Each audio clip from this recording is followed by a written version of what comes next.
नमस्ते, good evening, सत श्री अकाल, जय श्री राम। दोस्तों, इस दुनिया का शायद ही कोई ऐसा बंदा होगा जो यह कामना करता हो या फिर जिसकी चाहत ये हो कि भैया मेरे को दुख चाहिए, गरीबी चाहिए, तकलीफें चाहिए। शायद ही कोई ऐसा होगा। नहीं के बराबर, ठीक है। एक आध को छोड़ के कुछ अपवाद भी तो होते हैं। हाँ, तो सर कहने का मतलब ये है कि सुख सबको चाहिए, अमीरी सबको चाहिए, पैसा सबको चाहिए। भाई किसे बुरा लगता है, दौलत, शोहरत, गाड़ी, बंगला, ये सबको चाहिए। परंतु दुर्भाग्यवश होता ये है कि हम जिस चीज़ को चाहते हैं वो हमें मिलती नहीं। होता है इसका एग्जैक्टली उल्टा है, और हमें मिलती है तकलीफें, दुख, प्रॉब्लम्स।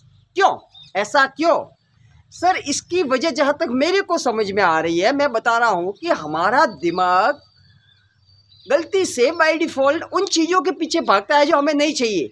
सपोज कीजिए आप कहीं जा रहे हैं और ज़्यादातर समय क्या हमारे दिमाग में क्या चलता है, यार मैं लेट नहीं होना चाहता, यार मैं लेट नहीं होना चाहता, कहीं मेरी गाड़ी मिस ना हो जाए, कहीं गाड़ी मिस ना हो जाए।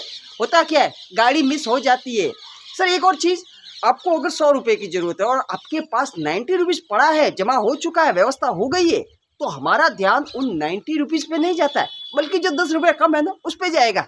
अरे यार 10 कहाँ से आएगा, 10 कहाँ से आएगा, 10 कहाँ से आएगा, 10 कम है, 10 कम है, 10 कम है। और इस चक्कर में हम कमी पे, अभाव पे ज़्यादा ध्यान देते हैं। एक और चीज़ सर, हमारा दिमाग हमेशा उस चीज़ के पीछे भागता है जो हमारे पास नहीं है।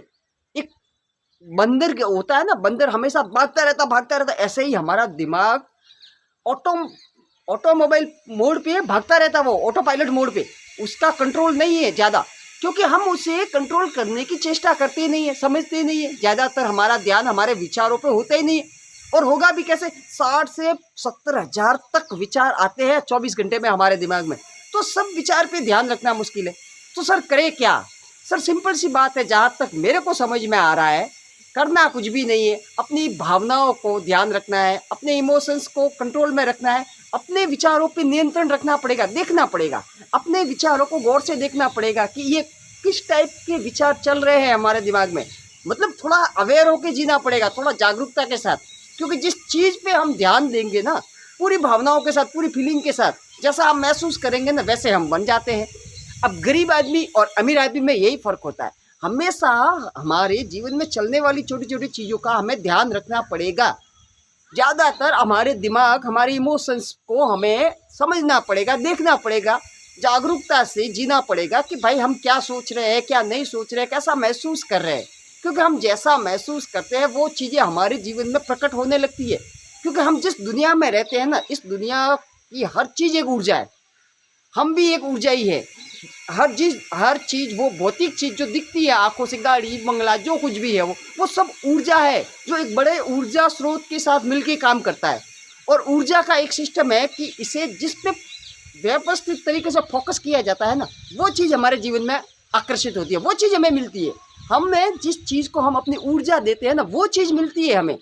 हम लोग कई बार क्या करते हैं, अगर कोई हमें, हमारा दोस्त, जो कोई भी है वो आके अपनी दुख भरी कहानी सुनाएगा ना, दर्द का, दुख का रोना रोएगा ना, तो हम बहुत ज़्यादा गौर से उसकी दुख को सुनते हैं, महसूस करते हैं। ठीक है, हमारे साथ भी वही चीज़ होने लगती है, सेम टू सेम। क्योंकि बाय डिफ़ॉल्ट हमारा ध्यान गलत चीज़ों पे जाता ही जाता है। इसका उल्टा अगर किसी को सुख भरी कोई बात सुनाओ ना, कि भाई मैंने तो गाड़ी ले ली है, नहीं मैंने तो बंगला बना दिया, तो हम इतनी ज़्यादा खुशी महसूस नहीं करेंगे। परंतु उसके दुख को इतनी हद तक, इतने शिद्दत से महसूस करने लगेंगे कि वो हमारे जीवन में आकर्षित होने लगता है। ये हमारे दिमाग का, हमारे मन का, हमारी भावनाओं का सिस्टम है। सर जिस चीज़ पे हम हमारा ध्यान लगाएंगे ना, कहने का मतलब सीधा है, वो चीज़ हमारे जीवन में प्रकट होगी। अब कोई आदमी, आपने ऐसा देखा होगा कि कई बार ऐसा भी होता है कि किसी ने बंगला बना लिया या गाड़ी ला ली, तो नहीं, तो हमारा ध्यान उस पर जाएगा कि यार हम उससे कंपैरिजन में तुरंत हमारा दिमाग सक्रिय हो जाएगा। यार उसने तो घर बना दिया, उसने तो गाड़ी ला ली, मेरे साथ कब होगा? हम यहाँ पे अभाव को देख रहे हैं। ठीक है, अरे भैया कंपेयर करने की कहाँ जरूरत है, वो आदमी अलग है, उसे मिल गई है ना, आपको भी मिल जाएगी। थोड़ा सब्र रखिए।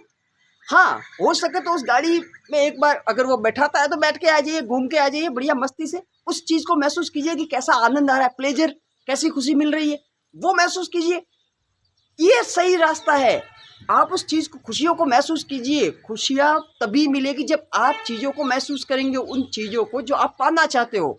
परंतु गड़बड़ यहाँ पे है, गलती ये कर लेते हैं हम लोग कि अनजाने में हमारा ध्यान उन चीज़ों पे होता है जो हमें नहीं चाहिए, और होता ये है कि हमें वो चीज़ें मिलती रहती है जो हमें चाहिए नहीं। क्योंकि जब चाहत बढ़ती है ना, जब हमारी चाहत बढ़ती है, उन चीज़ों के प्रति हम अवेयर रहना चालू करते हैं, जिन चीज़ों से हमें खुशी मिलती है, जो चीज़ें हमें चाहिए, उन चीज़ों के प्रति अगर हम जागरूक रहने लगते हैं तो हमारे धीरे धीरे ये स्वभाव का एक हिस्सा बन जाता है और हमें वो चीज़ें मिलने लगती है। क्योंकि अब हम अपनी पूरी ऊर्जा उन चीज़ों को दे रहे हैं जो हमें चाहिए, न कि उन्हें जो हमें नहीं चाहिए।